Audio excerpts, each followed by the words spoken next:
India is the second largest steel producer on the globe. The country produces around 113 million tons of steel per annum and consumed around 95 million tons in FY21. Due to the availability of iron ore and cost effective labor, the Indian steel industry is constantly growing. Hey guys, this is Shiva. Welcome to Finpati.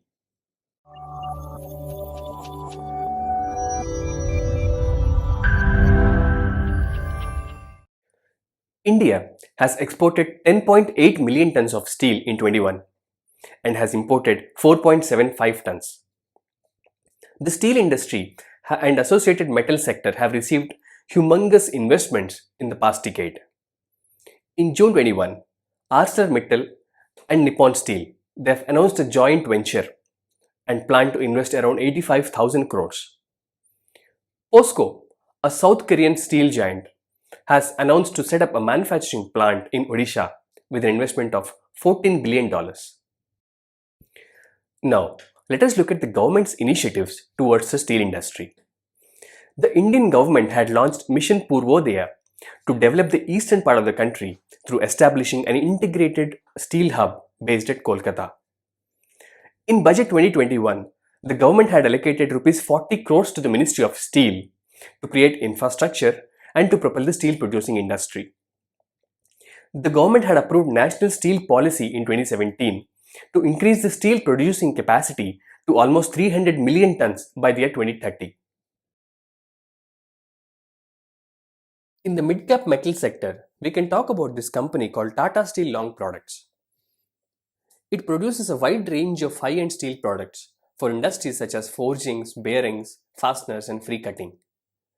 It offers its products to diverse sectors such as railways, auto, construction, power, general engineering, defense, and infra. Some of the key data of this company are the market capitalization is 4,053 crores. Current price is 899 rupees. Stock PE is 3.92 versus industry PE of 8.9. So the stock is much cheaper than its peers. Book value is 575 rupees. Dividend yield is 0.54%. ROCE is 19.2%. ROE is 24.6%. Face value is 10 rupees per share.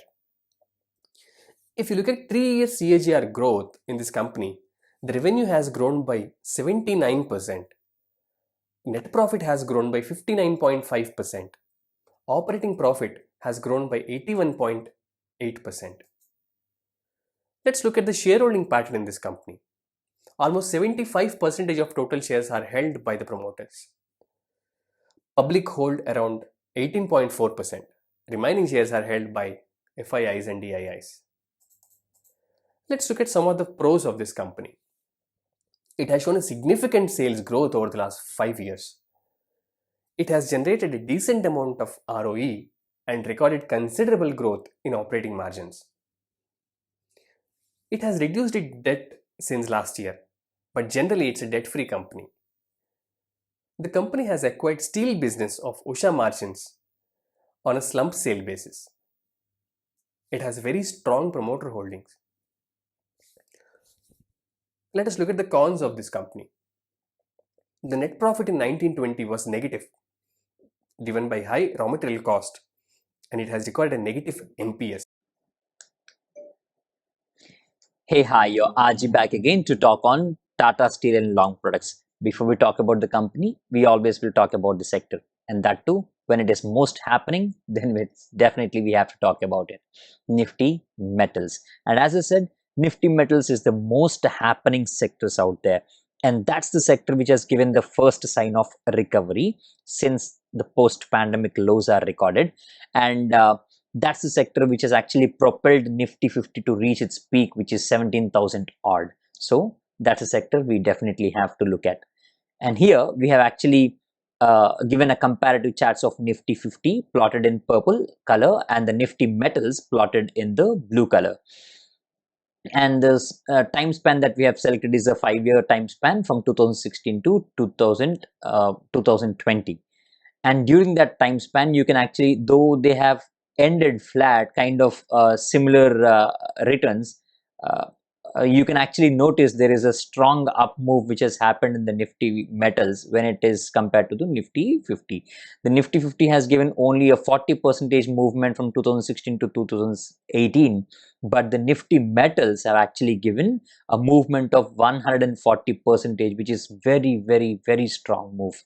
Of course, this is the thing that you should definitely know how to book profits. Otherwise, you can actually see it here from you will erode the whatever the profit that you have got. You are going to erode it as the time goes on. You should definitely know how to book profits when you are having a decent profits recorded. Now let's look at the post-pandemic levels, and you can actually see that where the Nifty has already moved us very strong 125% from the pandemic lows after the from the pandemic lows. Nifty metals have actually, the mad metals have actually moved almost like 300% after recording the lows during the pandemic. So as I said, this is one of the strongest sector, and this one we have already mentioned in our Finpati, and we are proud to say that we managed to get the bottoms of this Nifty metals when the pandemic has hit. And we definitely are proud to be part of Finpati for that. And I just want to leave a little of proof that we have identified the lows for the Nifty metal levels. You can see that the WhatsApp chat that what we have put in here, where we have clearly identified the bottoms of Nifty Pharma levels, and here we can see that technically we have already mentioned that the Nifty metals have bottomed, and chemicals sectors we have expected it to boom a lot, and we have completely covered on April 19th itself. We have clearly shown that the upside movement is going to come in the Tata products completely, and we also have mentioned about all the lows of we have the confirmation of all the lows, like it could be the pharma low or metals low is done. We have mentioned that the lows are completed, and we have also put in the charts exactly right at the bottom. We have told it's a triple bottom, and we have caught the Nifty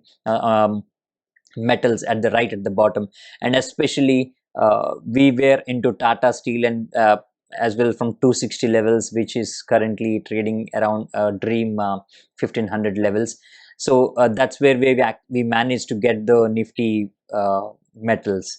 So we definitely are proud to say that that we are part of Finpati, and we managed to get such good bottoms.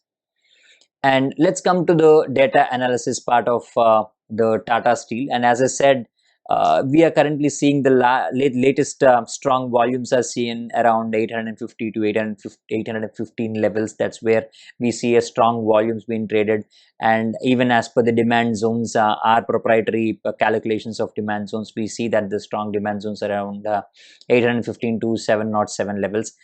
And these are the 52-week high and 52-week lows, and there is a very strong one-sided movement happened in this stock, and the moving averages also depict the same thing, kind of 200 rupees of difference between 50 moving average and the 200-day moving average, and which is kind of 1/5 of the current market price. And definitely there might be a need for consolidation. You might have to wait for a better consolidation, and as I said, these are the better areas that you can look for entering if you are planning to do some.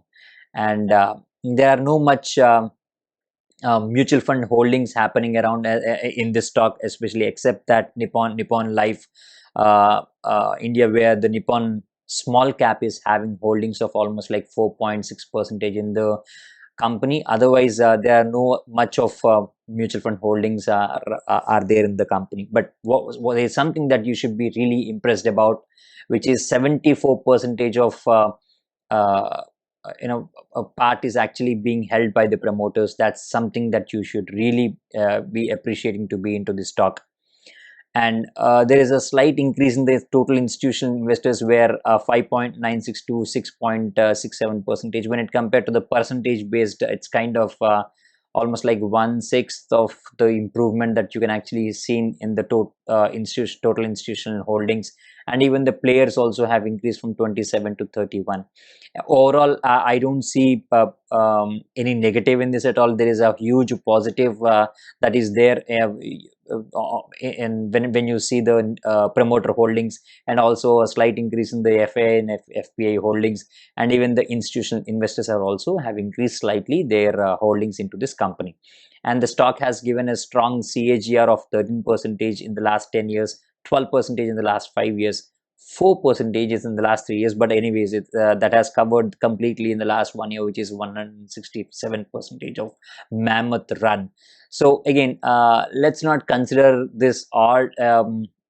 You can actually take 10 and 15 year 15 or 5 years of CAGRs of 12 and 13 percentages, and we still continue to see such movement in Tata Steel long products to happen in the near future as well. Thank you. Please subscribe to our channel. Also, please do share and like this video. In case if you don't like this, do not mind to hit the dislike button, but please leave a constructive feedback in our comment section so that we can improve. Also, in case if you want to have a deeper dive into any of these stocks, please do let us know the name of the stock in the comment section so that we will come up with elaborative information on the company.